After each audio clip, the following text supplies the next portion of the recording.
Assalamualaikum warahmatullahi wabarakatuh. Halo semuanya, nama saya Sultan Farhana Farizi dari kelas B3 dengan NIM P2203011949, program studi Sarjana Terapan Teknik Elektromedik dari Poltekkes Kemenkes Jakarta 2. Kali ini saya akan menjelaskan bagaimana cara melakukan overclocking pada suatu komputer. Jadi, sebelum kita memahami bagaimana cara melakukan overclocking pada komputer, hal pertama yang perlu kita ketahui terlebih dahulu adalah pengertian dari overclocking itu sendiri. Overclocking ini apa sih? Overclocking ini adalah istilah dari teknologi informasi yang mengacu kepada cara untuk membuat suatu perangkat bekerja di kecepatan yang lebih tinggi daripada ketentuan si pembuat perangkat tersebut. Jadi pada prinsip dasarnya adalah untuk membuat kinerja perangkat tersebut menjadi lebih tinggi. Tetapi hal ini dapat menyebabkan resiko kestabilan sistem yang berkurang sampai hal terburuknya yaitu kerusakan peripheral komputer yang kita overclockkan ini.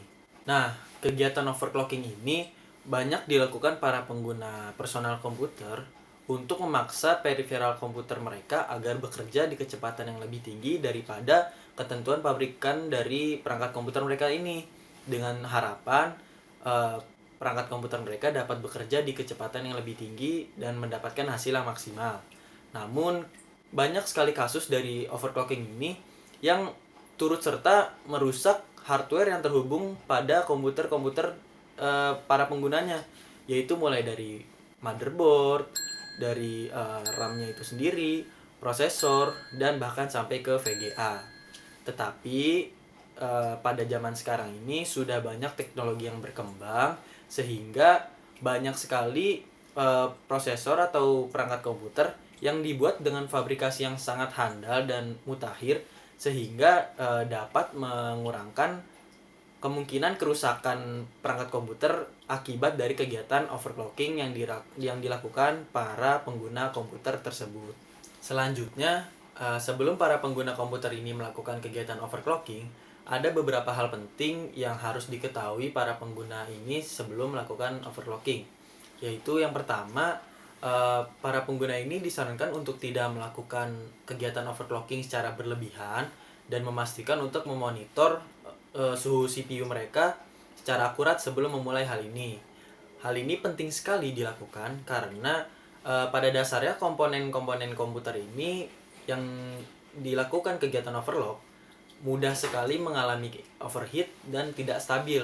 Bahkan ada beberapa kasus yang sampai menyebabkan perangkat komputer ini terbakar dan bahkan meledak. Oleh karena itu, sistem pendingin personal komputer mereka ini harus bekerja sebaik mungkin untuk menghilangkan udara panas di dalam perangkat. Dan biasanya untuk komputer-komputer yang sudah siap dilakukan overclock ini, mereka biasanya menggunakan sistem pendinginan menggunakan water cooling atau dengan cairan. Karena sistem pendinginan menggunakan cairan dikatakan dapat bekerja lebih baik ketimbang sistem pendinginan yang masih menggunakan fan atau kipas sederhana. Kemudian, para pengguna komputer ini harus memastikan bahwa CPU atau prosesor mereka ini siap untuk dilakukan overclocking.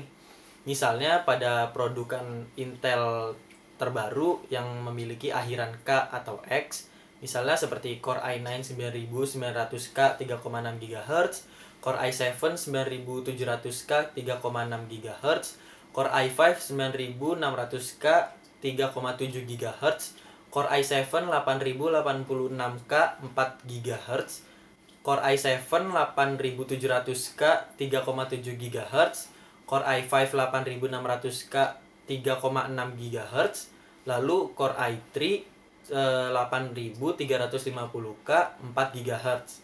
Sementara itu, untuk produkan AMD, chipset ini sepenuhnya terbuka dan mendukung kegiatan overclock untuk setiap jenisnya, mulai dari AMD yang paling awal, AMD FX series, hingga tipe Ryzen yang paling terbaru.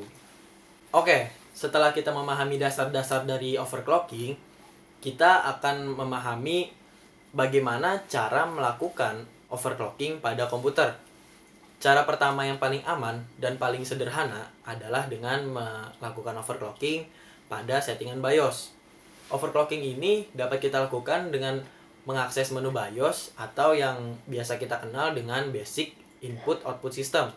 Cara ini pula sangat direkomendasikan oleh banyak orang karena dapat meminimalisir resiko kerusakan dan memungkinkan para penggunanya untuk memegang kendali penuh atas kegiatan overclocking yang kita lakukan. Langkah pertamanya yaitu kita harus masuk ke menu BIOS dengan menekan tombol F1, F2, F8 atau delete di keyboard ketika PC sedang melakukan proses booting up. Lalu langkah kedua, kita navigasikan atau kita klik ke halaman pengaturan CPU. Langkah ketiga, kita aktifkan CPU host clock controller di halaman setting CPU. Kita pilih menu frekuensi untuk menampilkan clock speed pada komputer kita. Selanjutnya, kita bisa tingkatkan clock speed CPU kita misalnya ke angka 5%. Selanjutnya, kita reboot perangkat kita dan kita periksa stabilitasnya. Bila semua software berjalan dengan benar, kita bisa terus menambah clock speed hingga komputer berjalan dengan stabil. Tetapi sangat tidak disarankan untuk menambah speed ke angka lebih dari 20% karena ditakutkan dapat menyebabkan kerusakan yang fatal. Lalu langkah yang terakhir, ketika kita sudah mulai melihat ada kesalahan-kesalahan, segera matikan mesin dan kurangi frekuensinya ke tingkatan terakhir yang berhasil meningkatkan kecepatan komputer dengan stabil. Setelah itu, kita periksa kembali stabilitas dari komputer kita. Selanjutnya, cara kedua yang dapat kita lakukan untuk melakukan overclock pada prosesor yaitu dengan bantuan software tambahan. Selain menggunakan menu BIOS, para pengguna komputer dapat juga melakukan proses overclock dengan bantuan software tambahan. Bagi pengguna CPU Intel, dapat menggunakan software resmi rilisan Intel yang bernama Extreme Tuning Utility atau yang disingkat dengan XTU yang telah dilengkapi dengan built-in CPU dan tes stabilitas memori bawaan dari CPU tersebut. Dan sementara untuk pengguna AMD dapat menggunakan software overdrive yang merupakan software resmi rilisan dari AMD, yang dimana kedua software tersebut adalah software yang paling sering digunakan para pengguna komputer yang ingin melakukan overclock di perangkatnya. Dan setelah kita mengunduh software tersebut, kita bisa masuk dan carilah bagian untuk mengatur beberapa parameter CPU dan GPU secara real time. Setelah melakukan setting clock yang baru yang telah kita tentukan sendiri, lakukan pengujian atau tes untuk mengetahui hasil dari overclock yang kita lakukan.